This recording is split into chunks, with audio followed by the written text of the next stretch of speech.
Ih, ya Allah, kata saya teh. Saya nengok lagi, kayak saya nggak percaya ya Maya. Saya cubit, sakit. Ya Allah, ini beneran.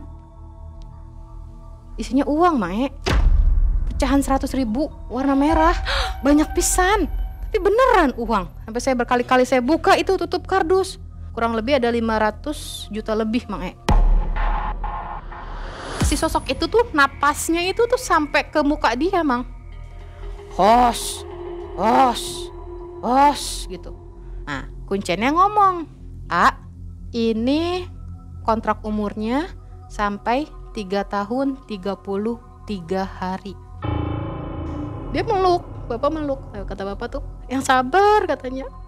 "Mungkin ini ujian," katanya kayak gitu.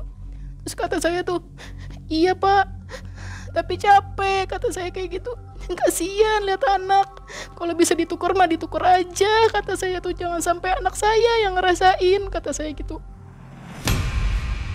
Kondisi ekonomi keluarga yang meresahkan seringkali menjadi pemicu untuk melakukan pesugihan demi mendapatkan uang cepat. Walau kontrak umur yang diminta, perjanjian ini tetap mengincar tumbal keluarga dari Teh Santi.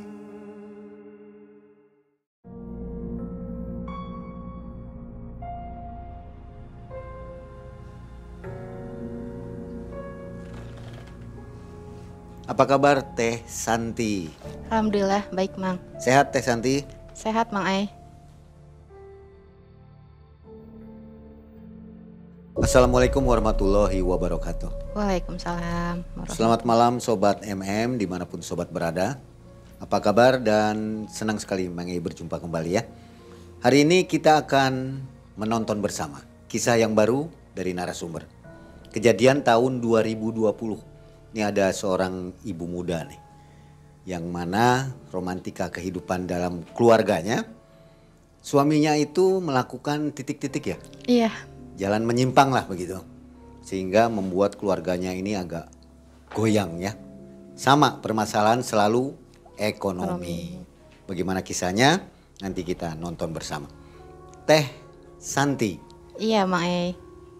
Kegiatan apa nih hari-harinya? Kalau sekarang masih jualan juga di rumah. Di depan rumah Iya, maksudnya? masih di depan rumah, masih jualan kecil-kecilan Mang Ai, kayak kotak-kotak nugget, pop ice, es seduh, token kayak gitu Mang Ai. Kalau suami bekerja? Iya, udah bekerja. Udah bekerja ya, jadi bantu-bantu ekonomi ya? Iya, bantu-bantu ekonomi. Sobat, Teh Santi ini harus memakai masker ya, karena sesuatu hal privacy ya. Iya, Kenapa Teh harus pakaian masker? karena ada kerjaan. Pokoknya nggak enak lah ya. Iya. Oke baik.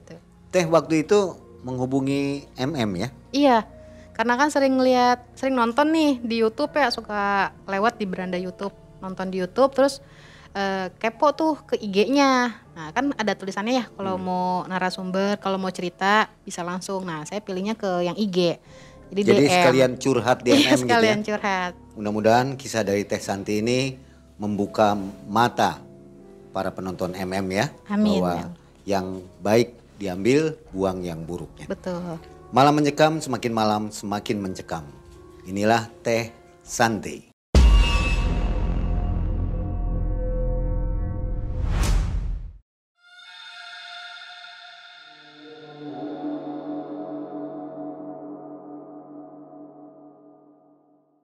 Jadi begini Mang Ei, awalnya itu pas pernikahan saya mau menuju ke 8 tahun.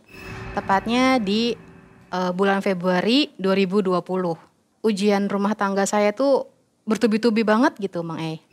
Sebelumnya profesi suami saya sebagai supir di salah satu pabrik es krim di kota.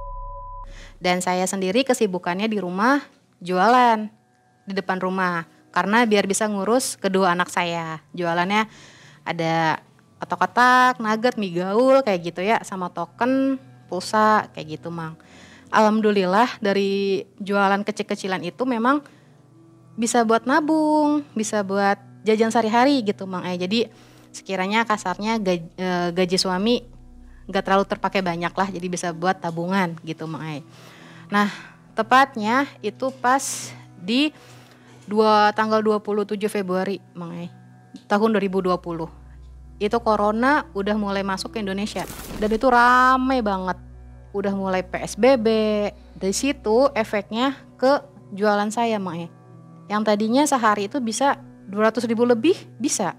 Tapi pas saat itu 20.000 aja susah banget Mang E. Akhirnya ya saya keluh kesah lah ya ke suami. "Pah, ini jualan tuh sepi," kata saya tuh. Terus juga kan otak-otak sama nugget kalau lama-lama taruh di freezer nggak enak nantinya, kata saya gitu. Ya udah sabar aja, semangatin saya, sabar aja, kan saya juga masih kerja.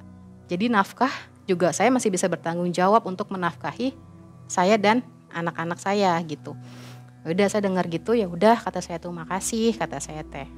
Tapi Mang selang beberapa hari saat saya sama anak saya lagi nungguin suami saya pulang di depan ruang TV gitu Mang ya. Suami saya tuh pulang kerja tuh, kedengeran suara motornya biasa kan. Seneng kan anak saya seneng. Tapi yang saya lihat dari pintu, suami saya tuh udah beda mukanya, lemes. Terus kayak sedih gitu. Meluk saya tuh langsung. Saya kaget. Terus dia pas meluk ngomong, "Maafin saya ya Mah," kata dia, "maafin saya." Saya bingung Mang saya takut, panik. Ini kenapa minta maaf? Karena kan profesinya sebagai supir ya Mang ya. Saya takutnya apa dia nabrak orang, apa dia kenapa di jalan kan. Akhirnya saya tanya, "Coba duduk dulu. Kenapa? Ada apa? Ceritain," kata saya. Terus dia ngomong, "Mah, saya kena pengurangan karyawan." Itu di bulan Maret, sekitar tanggal belasan lah, 11 apa tanggal 12 tuh Mang dikasih kabar kayak gitu dianya. Mungkin dia juga beban ya Mang mikir kali gimana nih untuk dapat penghasilan. Nah saya juga sebagai istri support dia, saya dukung dia. Saya bilang ya udah yang sabar yang, sekarang kita harus cari solusi biar dapat penghasilannya dari mana nih ke depannya. Tapi jujur Mang di situ saya kacau banget pikiran saya. Hati saya sedih, pikiran saya kacau. Kenapa? Karena kan yang namanya perut pasti tetap lapar ya Mang ya. Terus juga kebutuhan sehari pasti juga bakal habis lama-lama. Dan saya kepikiran, wah walaupun ada tabungan pasti lama-kelamaan juga habis kalau nggak ada pemasukan.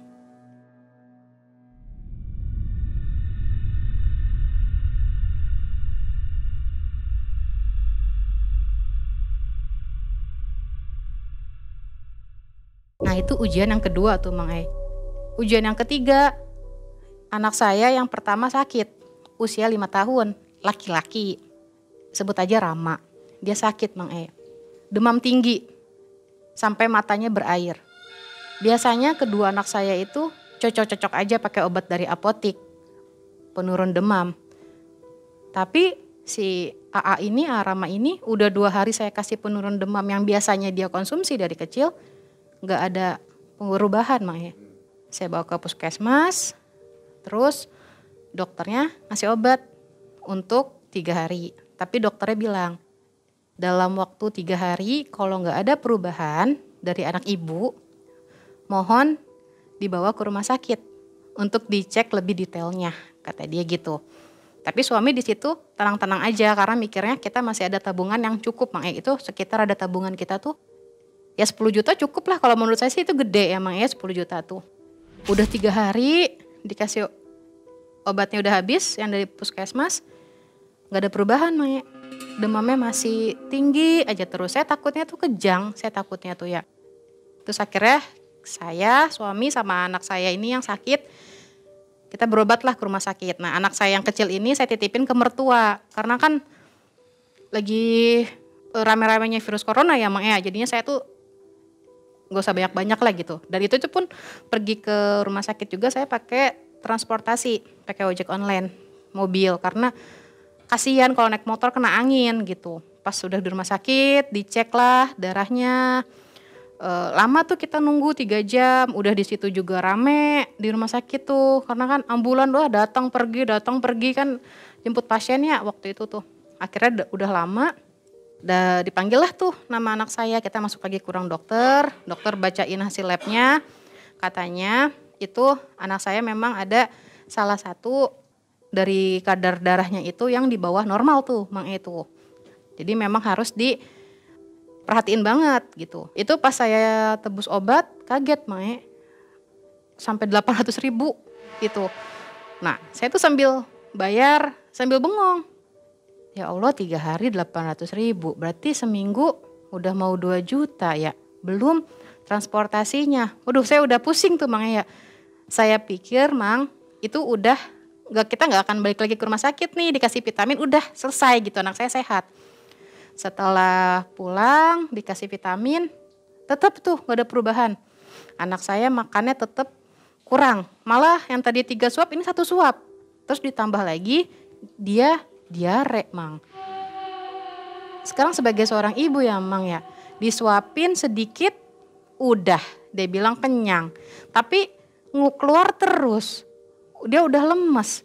Siapa yang gak kepikiran kan? Akhirnya saya ngomong ke suami. Pas anak saya udah pada tidur malam-malam kita ngobrol berdua, saya ngomong, ini kalau kita ke rumah sakit lagi udah pasti AA bakal dirawat. Saya udah ngomong kayak gitu, udah ngomong pahitnya. Pahitnya kita gak punya BPJS, sehari bisa habis mungkin 2 juta buat ruangan kata saya tuh ya. Terus kata suami saya, ya udah nggak apa-apa mah diperiksain aja gitu. Itu nggak terdeteksi COVID ya? Nggak terdeteksi COVID, negatif gitu. Nah itu kan kondisinya malam ya Mang. Nah pas malam juga saya teleponin ke saudara-saudara saya bermaksud untuk meminjam uang gitu, minjam uang. Tapi tetap di situ saudara saya cuma bisa minta maaf, belum bisa bantu.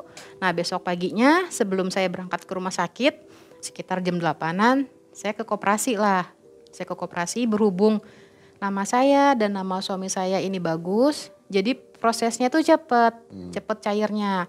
Cair tuh di koperasi 5 juta Mang Udah akhirnya saya pulang, saya bilang ke suami, "Pak ini udah cair 5 juta. Oh ya udah kata suami saya tuh. Akhirnya kita bertiga ke rumah sakit. Karena memang udah yakin akan dirawat, jadi memang udah persiapkan bawa barang-barang yang kita butuhin, baju apa segala macam, selimut.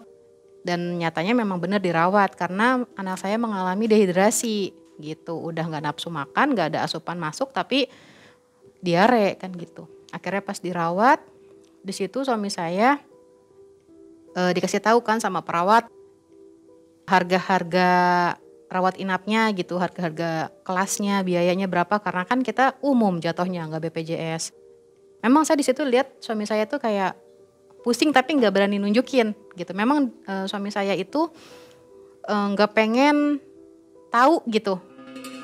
Misalnya dia lagi mikirin apa nih Mang dia nggak mau istrinya sampai ikut ngemikirin. Jadi berusaha coba kuat padahal sendiri juga rapuh gitu. Terus akhirnya udah dapet kamar, udah diinfus segala macem. Suami saya pas malam-malamnya itu ngomong, "Mah, saya pinjem 3 juta dulu ya," kata dia gitu.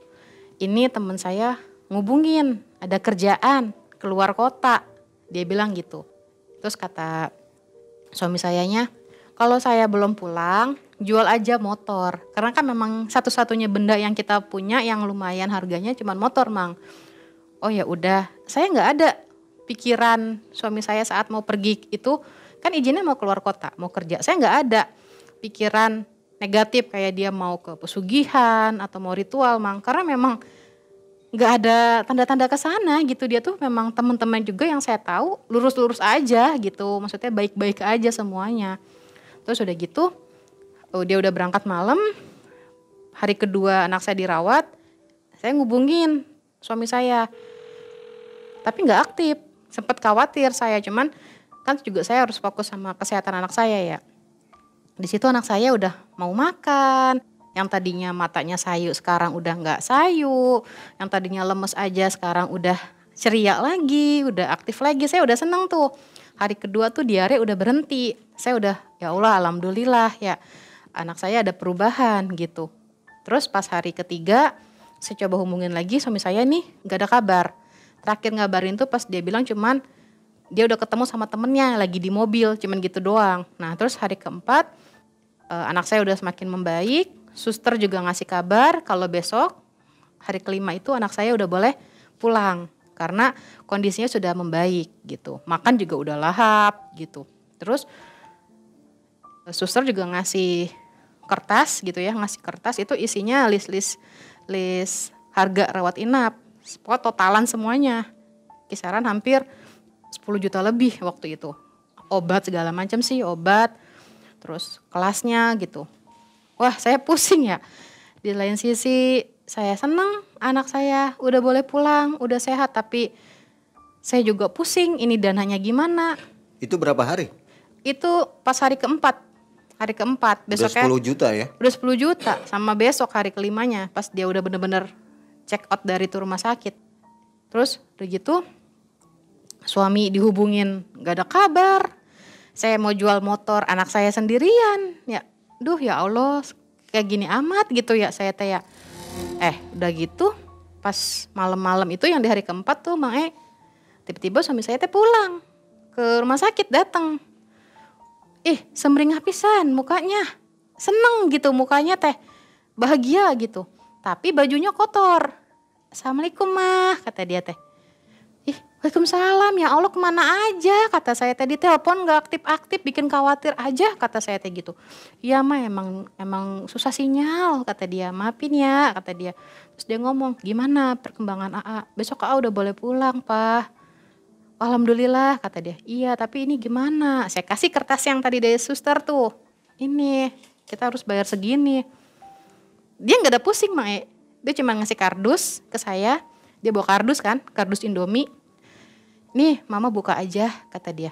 Apaan ini oleh-oleh? Tapi kok oleh-oleh kok gak berat-berat banget ya. Oleh-oleh udah buka aja mah kata dia. Kata suami saya kalau bisa bukanya di tempat yang sepi ya. Dia bilang gitu. Apa sih ya? Saya nggak curiga tuh. Apaan sih? Terus kata saya udah, Papa jagain dulu ya AA-nya ya. Akhirnya saya cari tuh tempat yang sepi di rumah sakit. Saya buka tuh Mang kan diikat tali ya. Saya buka pelan-pelan ke tali. Pas saya buka, saya nengok begini. Saya kaget tuh. Saya nengok lagi. Ih ya Allah kata saya teh. Saya nengok lagi kayak saya nggak percaya ya Maya. Saya cubit. Sakit. Ya Allah, ini beneran. Isinya uang Mae. Pecahan 100.000 warna merah. Banyak pisan. Kaget banget saya Mang ya. Belum tahu jumlahnya berapa itu? Belum tahu tuh. Saya masih shock. Masih sampai cubit kan sampai mimpi apa ya. Tapi beneran uang. Sampai saya berkali-kali saya buka itu tutup kardus. Terus akhirnya saya rapiin tuh uang Mae ya. Itu berserakan? Iya, jadi nggak rapi kayak ditumpuk-tumpuk kayak di bank gitu, enggak Mang berserakan. Akhirnya saya rapihin uangnya sampai 10, pokoknya apa sampai sejuta gitu. Akhirnya saya hitung nominalnya itu ada kurang lebih ada 500 juta lebih Mang Belum pernah seumur hidup megang uang segitu banyaknya Mang ya. Tangan sampai dingin. Tapi di hati teh kayak masih nggak percaya gitu Mang Bukannya menolak rezeki, tapi memang gimana ya? Jadi kayak kaget, gak seneng gitu, bukan gak seneng apa ya? Lebih ke kaget gitu. Akhirnya udah tuh saya bawa lagi, saya kan tadi acak-acakan uangnya udah saya rapihin, saya masukin lagi ke kardus, karena kan saya nggak bawa tas ya. Saya balik lagi ke kamar. Suami saya nyambut saya dengan senyum. Seneng ya kata dia. Tapi saya nanya ya. Dapat uangnya dari mana? Kata saya tuh, kamu kemarin 3 hari gak ada kabar, pulang-pulang bawa uang banyak.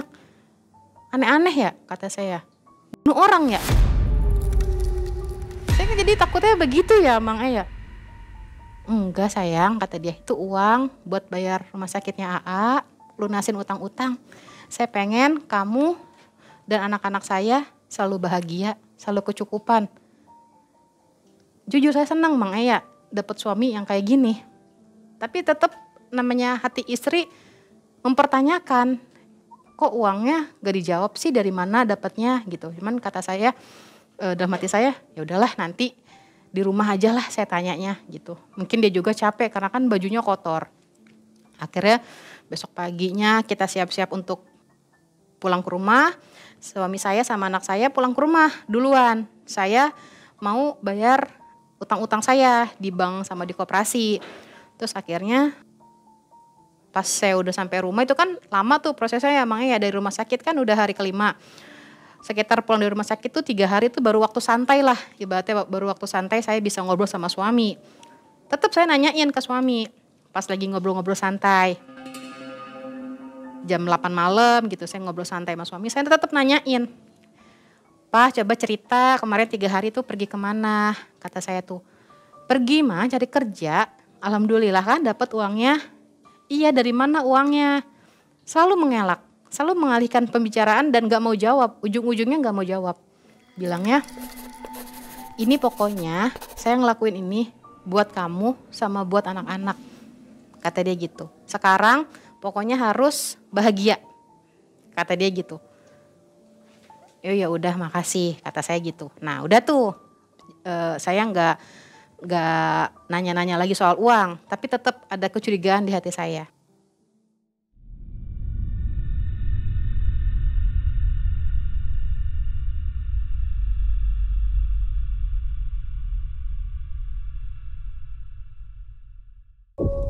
Pas udah gitu saya tidur lah. Saya tidur, itu rumah kontrakan. Jadi kan saya ngontrak emangnya ya, tapi bentuknya rumah gitu, bukan petak-petak gitu. Selama 8 tahun saya tinggal di situ, nggak ada. Maksudnya nggak ada yang bikin saya sampai, ih serem gitu. Maksudnya kalau merinding-merinding aja, ya pernah lah ya namanya di rumah sendiri gitu. Tapi kalau sampai bener-bener bikin saya takut tuh, alhamdulillahnya nggak ada. Tapi entah kenapa, pas malam itu, kan tidur tuh saya selalu dimatiin. Nah si anak pertama saya tidur sendiri. Saya tidur sama suami sama anak yang kecil saya. Itu tidur tuh gelap Mae. Tapi di pojokan tuh kayak ada yang ngeliatin, kayak ada yang merhatiin. Gitu tuh. Perasaan, kan saya emang gak bisa lihat ya, perasaan tuh. Nah ditambah anak yang kecil saya ini yang 1 tahun nih, nangis, rewel. Tapi gak ada air matanya. Saya teh bingung, kenapa biasanya tidur mati lampu juga aman-aman aja. Akhirnya saya nyalain tuh lampu. Dah, tidurlah anak saya yang kecil. Itu tuh selama tidur kalau lampunya dimatiin selalu begitu tuh anak saya yang kecil. Rewel. Nah pas udah gitu, udah lama lah, udah beberapa hari. Suami saya sama anak-anak saya lagi pada main lah di kamar. Saya masak. Habis maghriban lah saya masak. Kayak ada suara tapak kaki, Mang gitu. Nah saya nengok. Ih gak ada orang. Nah, saya masak lagi tapi itu udah ya Allah. Udah merinding. Terus akhirnya ya buru-buru lah saya masak tuh ya. Saya buru-buru udah selesai matang pada makan. Udah selesai pada makan. Saya ngomong sama suami. Pah tadi tuh saya ngedenger ada suara tapak kaki kata saya tuh. Tapi kamu sama anak-anak pada di kamar. Masa iya kucing tapak kakinya kayak orang gede kata saya gitu. Terus juga selama tidur sekarang lampu selalu dinyalain, kamu ngerasa kan? Iya. Tapi suami saya santai, nggak kayak wah masa sih mah gitu, enggak. Tapi kayak santai terus kayak nyembunyiin sesuatu. Terus dia ngomongnya gini jawabannya. Mungkin mama kecapean, efek kemarin ngurusin AA di rumah sakit. Jadi halusinasi aja. Dia jawabnya gitu. Kesel sih dalam hati. Kok nggak percaya ya? Tapi saya udahlah nggak mau ribet. Ya udah mungkin emang saya kecapean. Udah kayak gitu. Anak saya nih yang pertama kan tidur sendiri di kamar. Dia setiap jam 1 malam ngigo Mang Tapi badannya nggak panas. Ngigo matanya merem. Nah ngigo tuh aneh. Kadang ketawa-ketawa. Kadang teriak-teriak. Aduh merinding tanyanya. Kadang marah-marah. Tapi posisinya itu matanya merem. Mulutnya aja yang dia. Misalnya kalau nangis ya matanya merem. Mulutnya gitu. Misalnya dia marah gitu. Ada anak kecil. Itu setiap jam 1 malam sampai jam 3:30 sampai mau udah salawatan subuh sampai segitu. Selalu kayak gitu. Akhirnya kan saya tidur pindahlah temenin si anak saya yang pertama ini kan. Ditutup matanya tuh seakan-akan kayak dia nggak mau ngelihat gitu. Kayak takut gitu kalau mau buka mata.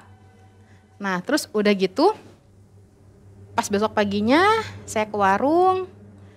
Ketemu lah sama tetangga depan saya tuh si Bu Susi. Bu Bu Susi nanya, Neng, kenapa sih si AA setiap malam teriak-teriakan aja sampai kedengeran ke rumah ibu? Aduh, sebenarnya saya malu ya Bang ya. Akhirnya saya ngomong, iya Bu nggak tahu, ngigo-ngigo aja Bu. Saya juga udah bacain sebisa saya ayat-ayat Al-Quran di kupingnya, kata saya tuh. Tapi tetap aja kayak gitu Bu. Ngigonya kadang nangis, kadang teriak-teriak, kadang marah-marah, kata saya tuh. Terus kata si Bu Susinya ngomong, ya udah setelin aja murotal, kata dia.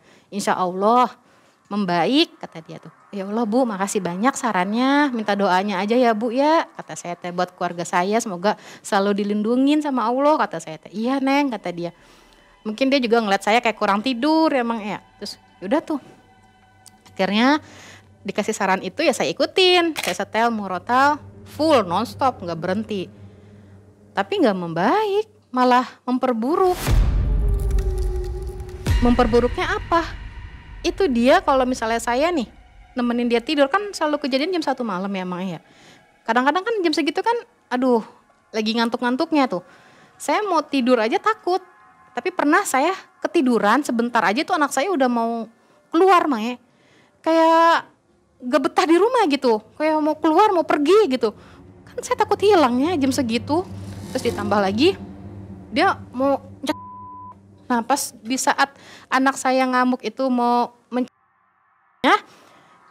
saya lihat muka suami saya. Dia tuh kayak ada sesuatu yang dia sembunyiin. Tapi udah, saya kan gak mau fokus ke situ dulu, penting anak saya. Udah, terus lebih parahnya lagi, pas udah dia mau gitu kan saya umpetin tuh benda-benda tajam Mang Aya, biar enggak menimbulkan yang hal-hal yang kita tidak inginkan. Takutnya dia lebih menyakiti diri dia pakai benda-benda tajam. Taunya apa Mang E? Dia gigit lidah dia sampai berdarah.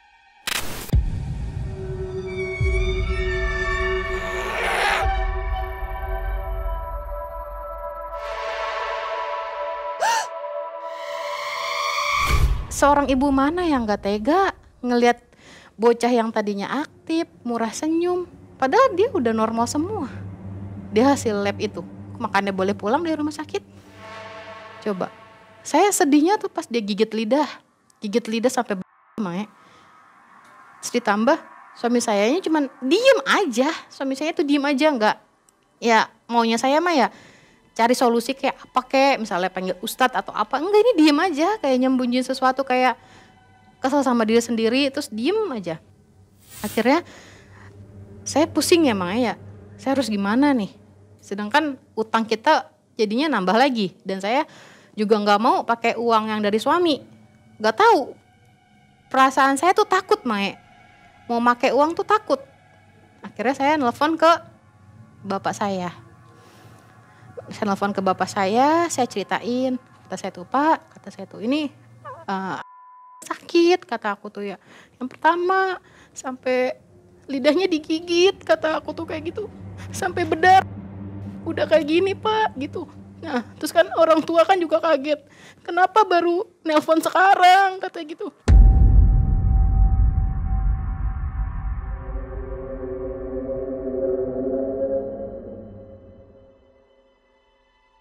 Ya udah nanti bapak jemput tuh. Nah pas bapak saya jemput ke rumah saya, ada suami saya, cuman memang suami saya tuh nggak tahu kalau ada uas saya yang bisa gitu Mang, maksudnya kayak pelaku spiritual gitu yang bisa nyembuhin orang kayak gitu, memang dia nggak tahu. Jadi suami saya taunya saya pulang ke Bogor ini untuk berobat medis lah gitu. Terus akhirnya pas bapak saya lihat kondisi anak saya, ya kaget bapak saya. Ya Allah katanya, kenapa jadi begini, kata bapak saya tuh. Kenapa sih baru cerita, katanya gitu. Terus kan ya saya sedih ya. Mungkin bapak saya juga ngelihat kayaknya ini ada yang gak beres. Tapi dia gak berani ngomong depan suami saya. Cuman kalau gak ada suami saya, dia meluk, bapak meluk. Kata bapak tuh, yang sabar katanya. Mungkin ini ujian, katanya kayak gitu. Terus kata saya tuh, iya Pak, tapi capek, kata saya kayak gitu. Kasihan lihat anak, kalau bisa ditukar mah ditukar aja, kata saya tuh, jangan sampai anak saya yang ngerasain, kata saya gitu.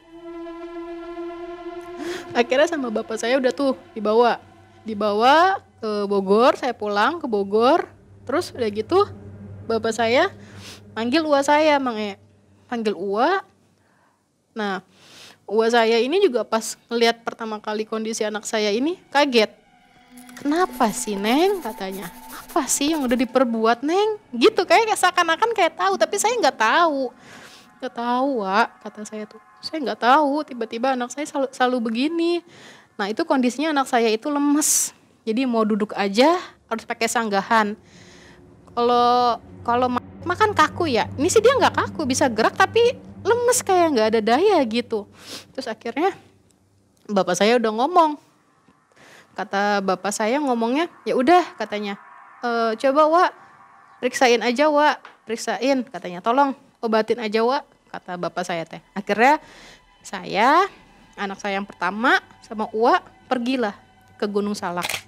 Pergi ke Gunung Salak. Nah anak saya yang kecil ini saya titipin ke kakak ipar karena memang keluarga saya semuanya kan di Bogor. Jadi saya titipin ke kakak ipar. Di situ anak saya juga gimana ya, kayak nggak tenang. Pas perjalanan dari rumah mau ke Gunung Salak kan lumayan jauh. Kayak nggak tenang. Terus kita tuh nyampe di sebuah curug, itu malam-malam Mang. Sampai sebuah curug, anak saya digendong sama si Uwa. Kita berendam lah di curug itu. Pas berendam di curug itu lumayan lama berendam di curug. Kalau saya sendiri ngerasanya itu kayak dari ujung kaki sampai ujung kepala tuh kayak gimana emang? Kayak ada yang mau keluar gitu. Tapi semua, maksudnya kan nggak satu titik gitu. Jadi semua badan tuh kayak ada yang gitu-gitu, kayak ada yang mau keluar gitu tuh, kayak jarum gitu, kayak ada yang mau keluar. Kalau anak saya yang tadinya lemes itu berontak. Coba aneh nggak? Dia kenapa bisa ada kekuatan buat berdiri, sedangkan kemana-mana aja digendong. Dia berontak, kata uwa saya tuh, udah Santi diem katanya, sok cicing wae katanya gitu, udah diem biar uwa.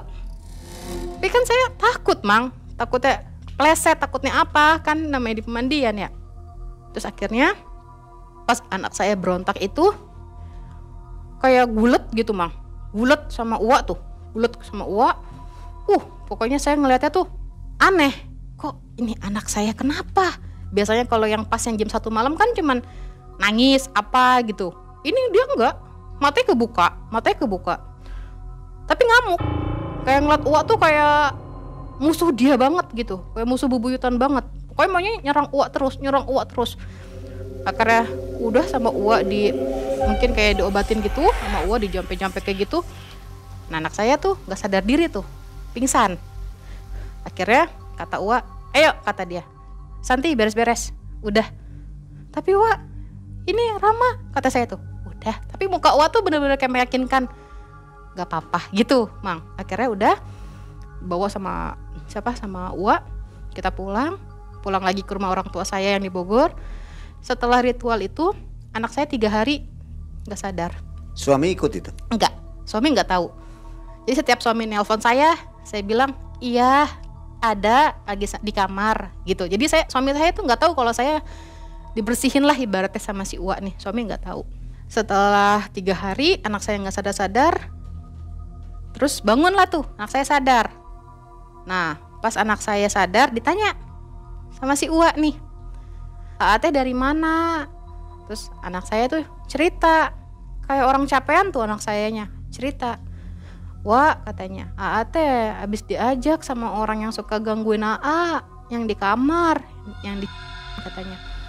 Yang kayak gimana sosoknya? Kata saya teh, itu yang orangnya gede, tinggi, sama yang cewek, yang perempuan, katanya rambutnya acak-acakan, matanya melotot mulu, katanya mukanya juga serem, kata dia gitu. Terus pas anak saya ngomong gitu, di hati saya teh, wah ini yang saya rasain waktu saya tidur lampu dimatiin, seperti ada yang merhatiin kan ya. Saya kira kok bisa nyambung, kata saya itu. Terus akhirnya sama Uwa saya ditanya, emang jalan-jalannya kemana, diajak jalannya kemana? Nggak tahu Wak, katanya, jauh, pokoknya jauh banget, entar hutan, entar nggak jelas pokoknya. Terus ketemunya juga nanti kepalanya manusia, kakinya kuda, entar badannya monyet, pokoknya dia ketemu sama orang-orang yang bentuknya itu yang kata dia bukan manusia gitu, tapi kadang ada manusia taunya kepalanya atasnya bukan manusia kata dia. Pokoknya serem. Pas udah gitu AA denger suara Uwa, suara mama manggil-manggil, Rama pulang, Rama ayo Rama bangun, katanya gitu. Akhirnya Rama bangun.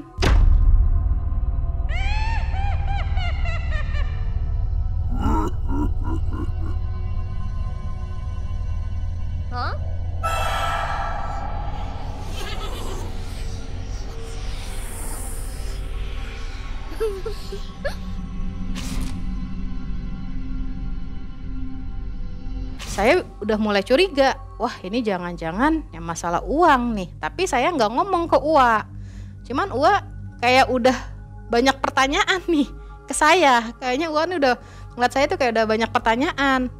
Terus akhirnya udah anak saya udah sadar, udah dikasih makan, udah pulih. Pokoknya ya dia mainlah sama ponakan-ponakan saya.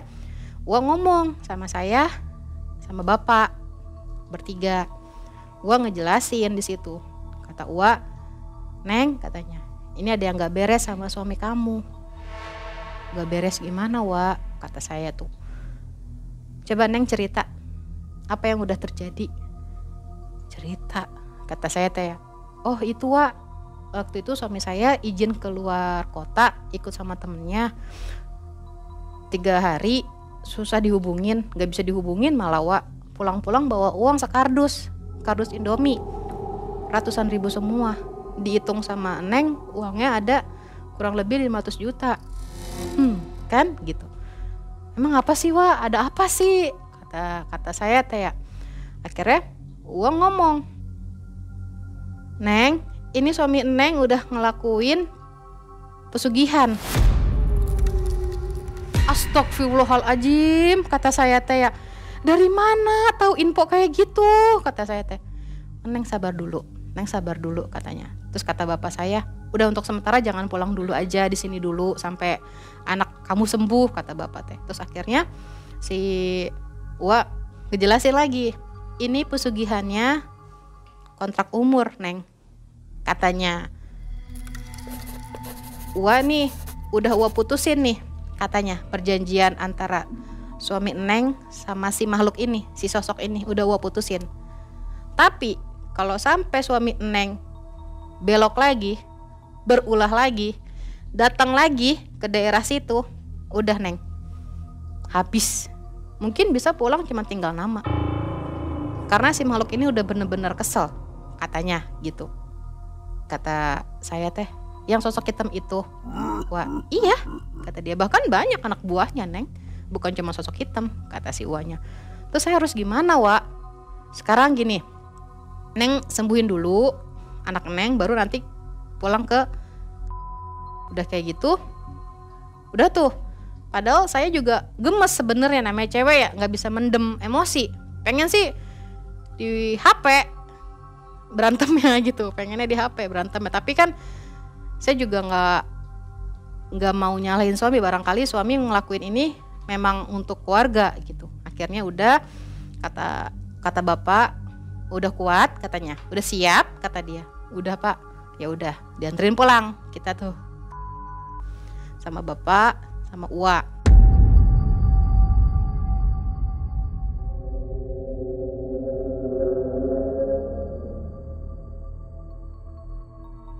Suami saya kan selama saya di Bogor, suami saya sama mertua kan. Terus akhirnya pas pulang sampai rumah, di situ Uwa juga udah ngeliat suami tuh kayak gemes gitu, kayak gitu tuh, kayak gemes gitu. Akhirnya pas udah sampai di, anak-anak udah pada istirahat lah di kamar-kamarnya, kita duduk riungan. Saya, suami saya, Uwa sama bapak. Gimana Mah, AA udah sehat? Saya kan masih kesel ya, Mang. Akhirnya saya ngomong, ya dilihat aja, udah bisa jalan, udah sehat kan, udah ceria juga, udah kayak biasanya. Uwa mungkin karena nggak mau lama-lama ya, tanya lah langsung ditodong lah ibaratnya sama Uwa tuh. Sok katanya, kamu udah ngelakuin apa sama anak sama istri kamu? Kaget suami saya, ih ngelakuin apa Wak? saya nggak ngapa-ngapain. Terus dia ngomong ke saya nggak ngapa-ngapain kan mah. Iya emang nggak ngapa-ngapain kata saya. Terus kata uanya, kemarin ke luar kota kemana? Bingung tuh dia, kayak gimana ya, kayak ketakutan gitu, bingung, wah gelisah dah pokoknya, gerakannya tuh banyak gitu. Gitu. Akhirnya udah cerita aja, udah pada tahu kata saya gitu, udah sok cerita aja. Tuh kondisinya uang belum kita cek tuh. Akhirnya suami cerita, maafin saya ya mah, maafin saya salah kata dia, saya salah ngambil jalan, dia bilang gitu. Ya saya sedih emang ya, dia minta maaf kan. Terus kata saya, ya udah cerita, sok cerita kata saya tuh. Apa yang udah kamu lakuin kata saya tuh, sampai anak kita hampir mau nggak ada, sampai bener-bener nyakitin dirinya, sampai kata saya tuh. Akhirnya si suami saya ngomong, waktu pas keluar kota itu saya tuh ketemu temennya, sebut aja temennya namanya Rudi. Memang dia tuh komunikasi, tapi karena saya kan ngurusin anak waktu itu, jadi saya nggak sempet ngecek HP dia kan. Dia komunikasi sama temennya, dia bilang ke temennya, Ruth katanya, gimana ya caranya bisa ngasilin uang banyak dalam waktu cepet, kalau bisa sih sehari lah langsung ada uang, dia bilang gitu. Nggak tahu dah tuh di ceritanya dia ngomong gitu aja. Terus katanya dia lanjut teleponan sama si Rudinya. Pas di telepon tuh pokoknya si Rudi cuma suruh nyiapin, si suami saya suruh beli bunga 7 rupa kata dia, pendil endok sama dupa yang gak habis-habis kata dia tuh, sama kepala kambing hitam, dia suruh beli itu. Nah saya jadi ingat, pantesan pas dia pergi itu dia minjem uang 3 juta kan, minjem uang saya. Oh berarti buat beli itu kata saya tuh. Tapi saya gak ngomong, oh iya. Terus akhirnya suami saya cerita lagi, udah tuh wah katanya saya udah siapin semuanya. Akhirnya saya pergi sama si Rudi itu, dia jalan sama si Rudi sama si Kuncena ini, ketemulah batunya tuh kayak lonjong gitu, bentukan batu gitu, lonjong segini lah kata dia sih, dia peragain tuh batunya segini, ditaruh lah dia tuh persyaratannya, kepala kambing hitam, bunga, terus sama dupa tuh dia taruh situ kan, sama si pendil endok itu. Nah pas dia lagi ritual katanya, pas saya lagi ritual kata cerita suami saya, itu bunga mang bertaburan, padahal nggak ada angin di situ kata dia. Kaget itu lagi duduk begini katanya, tiba-tiba bunga tuh gitu. Kan memang dia tekadnya pengen dapat uang kan, jadi dia ya udah dilakonin tuh bunga tuh gitu aja kata dia tuh bertaburan. Nah udah bunga bertaburan, tiba-tiba ada angin kenceng tuh, angin kenceng karena itu posisinya gelap ya Mang ya, posisinya gelap. Dia nggak ngelihat sosoknya apa, cuman dia si sosok itu tuh napasnya itu tuh sampai ke muka dia Mang, hos gitu. Itu lama kata dia tuh, sampai dia tuh sempet ketakutan. Nah terus tiba-tiba ada kertas tuh, kertasnya tapi udah ada tulisannya Mang. Pas dia buka kertasnya, gak ngerti, dia bilang saya gak ngerti tulisannya Wak katanya, tulisannya gak jelas lah gitu. Dikasih lah tuh kertas sama dia, disimpan, dikasih ke Kuncen, nih. Nah Kuncennya ngomong katanya,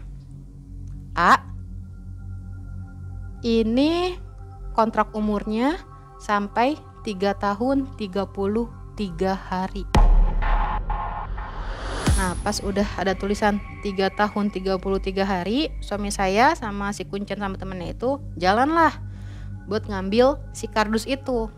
Si kardus Indomie Mang, kardus Indomie diikat pakai terapia.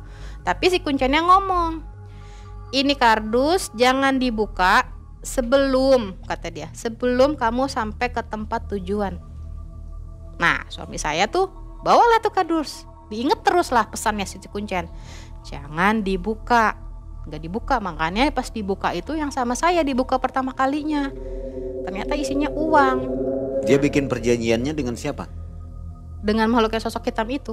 Dia bilang makhluk hitam itu ngomong ya?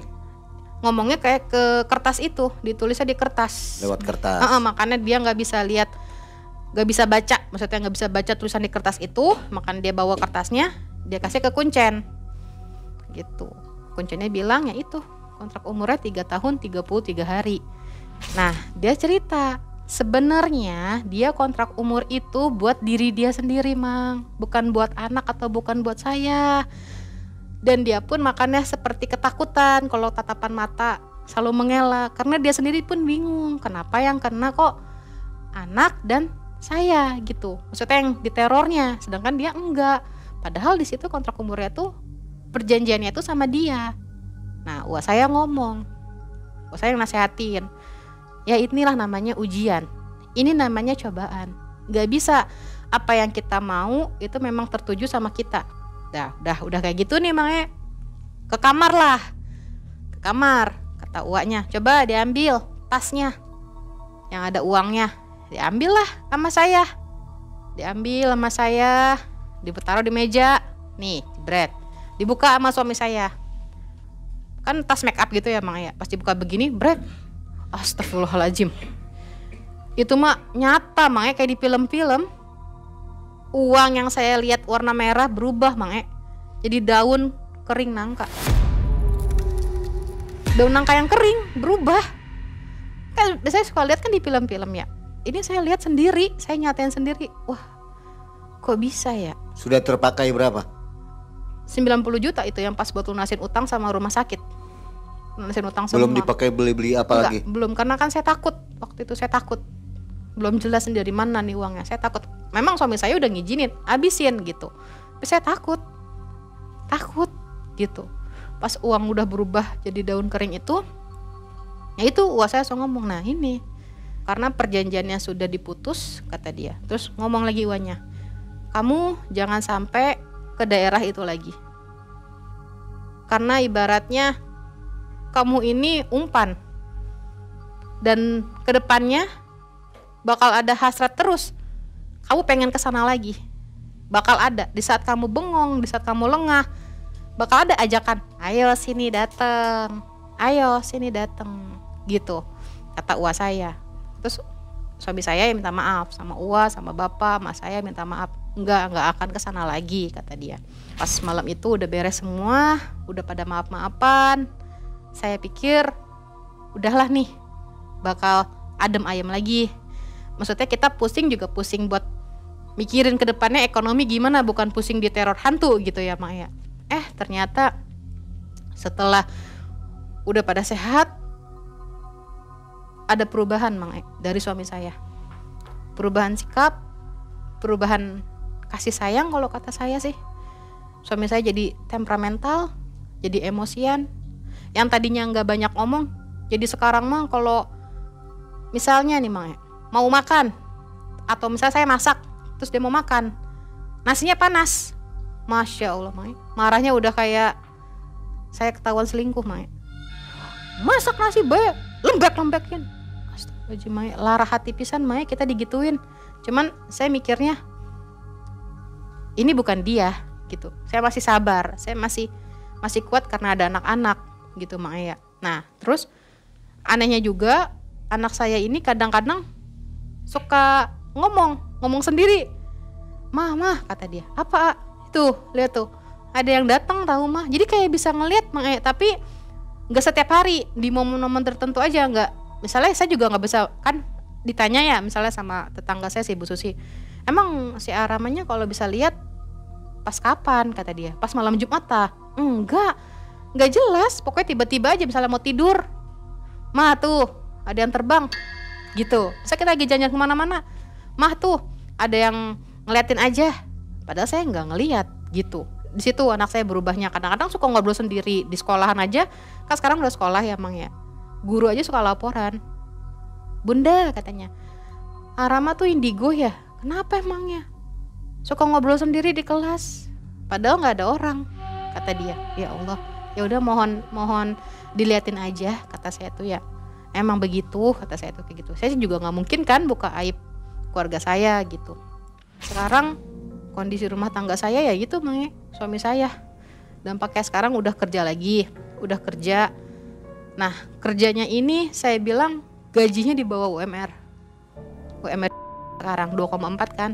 Di bawah itu makanya ya saya sebagai istri kan selalu ngomong, ini kita nggak cukup untuk anak 2 yang udah sekolah. Jawabannya apa makanya? Ya terserah itu mah, katanya. Apa jare mau cukup mau enggak, urusannya Ira. Lah, yang kepala keluarga siapa? Beda banget makanya sama yang dulu mah kan. Nih semuanya buat kamu. Pokoknya istimewa banget saya tuh di hati dia dulunya. Cuman kan sekarang saya mikirnya ya dia juga seperti ini kan dulunya karena buat bahagiain saya. Jadi makanya kenapa tetangga saya atau teman-teman saya atau saudara-saudara saya bahkan kakak-kakak saya suka bilang, ngapain sih masih bertahan sama laki-laki yang kayak gitu, katanya. Ngapain sih masih bertahan sama suami yang kayak gitu ya. Ya saya ingatnya tuh, ingat kebaikan dia pas dia ritual itu makanya ya. Memang kan tujuan dia tuh nggak mau korbannya anak dan saya gitu, nggak mau keluarganya korbannya, malah maunya dia sendiri. Saya tuh ingatnya ke situ aja makanya kenapa saya bertahan di titik ini, nggak mau pisah atau nggak mau meninggalin dia, karena saya ingat gitu dulunya dia nggak begini kok. Dia begini kan karena ada gangguan dari makhluk itu dari jauh sana gitu. Saya sekarang sih selalu wanti-wanti dia sama siapa dia bergaul. Dia mau pergi kemanapun saya suruh Sherlock, saya suruh foto yang pakai ada alamatnya. Saya takut dia kesana lagi. Saya nggak mau dia pulang tinggal nama, saya nggak mau makanya, karena saya tahu begitu besarnya tanggung jawab dia buat keluarga gitu. Makanya yang sekarang sifat dia begini, sikap dia kasar sama saya ingatnya ya itu, ingatnya yang waktu kita bener-bener di bawah, yang dia bilang ini uang buat kamu, kata dia, buat anak, kata dia, yang penting kamu bahagia gitu kan. Pengakuan dia juga di UA, dia bilangnya dia yang mau kontrak umur gitu. Makanya saya sih alhamdulillah pesugihan ini udah diputus gitu, alhamdulillah banget. Makanya walaupun memang akibatnya ya begini gitu, saya kadang suka sakit hati sama omongan suami saya, cuman ya udahlah gitu, saya bawa enjoy aja emang. Tapi ya tetap aja seorang wanita kalau lagi banyak pikiran ya pengen gitu makanya. Tapi saya mikirnya selalu ingetnya itu lagi, ingetnya senyum anak saya yang udah sehat gitu makanya. Waktu di pembersihan diputus perjanjian itu, suami nggak merasa apa-apa ya? Nah, suami itu nggak merasa apa-apa, tapi dia ngerasa kayak diintai katanya. Ada yang datang? Ada yang datang dalam mimpi. Terus dia tuh kayak yang saya rasain, dia kayak ada yang merhatiin dia, kayak ada yang ngintai. Bahkan dia sampai sempat bengong katanya, lagi bawa motor. Untung nggak kenapa-kenapa. Sempet bengong aja. Tiba-tiba tuh udah mau jebur ke jurang gitu, bukan jurang sih ya, apa ya? Kayak batu-batuan gitu tuh Mang Aya. Untungnya sih masih diselamatin karena ada klakson dari mobil. Dia lagi bawa motor. Kata dia sih ceritanya begitu. Berarti 4 tahun berlalu ya sampai sekarang? Iya, sampai sekarang. Dan yang paling parah itu ekonomi susah naik begitu? Ekonominya sekarang gini Mang Aya. Ada uang habis, jadi nggak bisa buat nabung Mang Aya. Cukup buat makan? Iya, jadi kalau dulu kan bisa nih kita nabung. Kalau sekarang sih ya Allah beda banget. Kalau masalah ekonomi tuh jadi bener-bener gak bisa buat nabung, buat beli barang-barang. Dan tapi saya nggak mau buat minjem lagi ke bank karena itu kan lebih menyulitkan nantinya gitu. Jadi saya nggak, ya udah sekarang mah selalu ngajarin ke anak saya, udah sabar, kata saya tuh. Anak saya kadang-kadang juga, mama katanya pengen beli ini sih mah, main beli sepatu katanya, sepatu olahraga. Apalagi kan sekarang sekolah kan kudu pakai kotak bekal ya emang ya. Saya aja kadang suka susah nyari kotak bekal tuh, saking bukannya gimana Mang, 20.000 itu tuh susah banget gitu. Minjem ke orang aja boro-boro yang 100.000, 20.000 aja tuh kadang udah dikepoin. Buat apa sih uangnya? Tahu-taunya nggak ada kan, sakit ya Mang ya. Padahal dagang kan ini? Dagang. Sampai sekarang masih? Iya, tapi kan tetap aja gaji suami saya kan di bawah 2,4 Mang, 1.600.000. Ya ketutupnya ya dari dagang gitu. Jadi 1.600.000 tuh ya buat bayar kontrakan, bayar token, bayar sekolah. Uang dagang saya buat jajan, buat makan sehari-hari. Lebih parah kalau nggak dagang ya? Iya, kalau nggak dagang lebih parah. Tapi saya sadar Mang, pasti suatu saat bakal berubah kok suami saya gitu kan. Kita nggak ada yang tahu ya Mang ya. Tetap saya berdoa, tetap saya doain. Saya selalu ngomong sama anak-anak saya. Malah kadang anak saya ini yang pertama nih, yang tadinya pulang kerja dua-duanya dicium ya, sekarang mah udah nggak pernah cium-cium anak tuh. Sampai anak saya yang pertama tuh Papa tuh berubah katanya. Papa tuh galak, bentak-bentak AA terus. Saya selalu ngomong sama AA-nya sebelum tidur. AA, gak boleh kayak gitu ya sama papa ya. Papa tuh sayang. Papa lagi banyak pikiran. Doain aja ya. Kalau mau AA sholat, doain ya. Biar papanya selalu dikasih kesadaran sama Allah, kata aku teh. Terus kata AA, iya mah. Terus kadang kalau aku yang nangis, kan kalau yang udah gede udah ngerti ya Mang ya. Kenapa sih mama nangis aja katanya. Gak apa-apa, perut mama sakit. Padahal saya nangis tuh karena habis dimarahin. Maksudnya dimarahinnya tuh makanya kesalahannya nggak besar dan kesalahannya bukan karena saya tapi dimarahin gitu. Jadi udah bumbu banget lah, udah bener-bener keseharian saya ya begini. Kadang saya ketawa-ketawa sama teman-teman, tapi kalau udah di rumah di kamar udah nangis aja udah, terus udah bingung kan mau minta tolong sama siapa. Sekarang bapak saya juga udah nggak ada, jadi udah nikmatin aja dah nih, mungkin emang jalan hidup saya gitu aja. Dari kisah ini banyak kita bisa petik ya, pelajaran-pelajaran baru. Ternyata harta itu bukan segalanya ya. Ada pesan nggak untuk penonton Malam Mencekam supaya tidak terjerumus ke pesugihan? Mungkin pesannya saling terbuka aja. Kalau misalnya suami istri saling terbuka. Terus kalau misalkan suami istri nggak mungkin dua-duanya belok. Kalau memang belok ya berarti kita memang harus punya pandangan kalau ini semua ujian. Memang berat kalau ujiannya di anak, memang berat. Tapi kita harus percaya bakal ada tangan Allah yang dititipkan buat bantu kita, misalnya kedua orang tua kita. Atau misalnya bukan kedua orang tua kita atau teman. Kita harus coba, jangan malu untuk meminta bantuan sama orang lain daripada kita minta bantuan sama makhluk gaib. Jadi jangan coba-coba tiru kejadian ini ya. Iya. Sangat berbahaya. Pesugihan itu sangat berbahaya. Sangat banget. Dan tidak membawa kebahagiaan. Iya. Barangkali suaminya nonton nih teh. Ada yang ingin diungkapkan nggak? Ya barangkali kan dengan saya cerita gini bisa buat kesadaran ke suami saya kalau memang kamu tuh nggak sendirian, kamu tuh ada anak, ada saya. Terus juga kamu tuh harusnya ingat, dulu tuh kamu tuh sayang banget sama keluarga-keluarga kamu. Dulu tuh kamu tuh penuh kasih sayang banget. Biar kamu sadar, saya begini bukan karena saya nggak sayang sama kamu, bukan. Tapi saya pengen tahu bahwa ini memang kamu seperti ini karena memang bentuk rasa kasih sayang kamu ke saya, sebagai istri kamu sama ke anak-anak. Semoga kamu cepat disadarin, cepat ketemu titik terangnya dalam hidup kamu. Insya Allah saya akan terus ada di sisi kamu, di samping kamu, selalu doain kamu. Amin. Gitu aja sih, Mak. Ya mudah-mudahan cepat terselesaikan ya. Dan kembali normal. Sobat Malam Mencekam, kisah yang menarik sekali.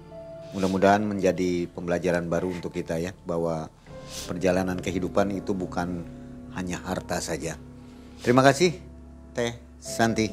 Akhirnya Mang Ei undur diri. Assalamualaikum warahmatullahi wabarakatuh. Waalaikumsalam.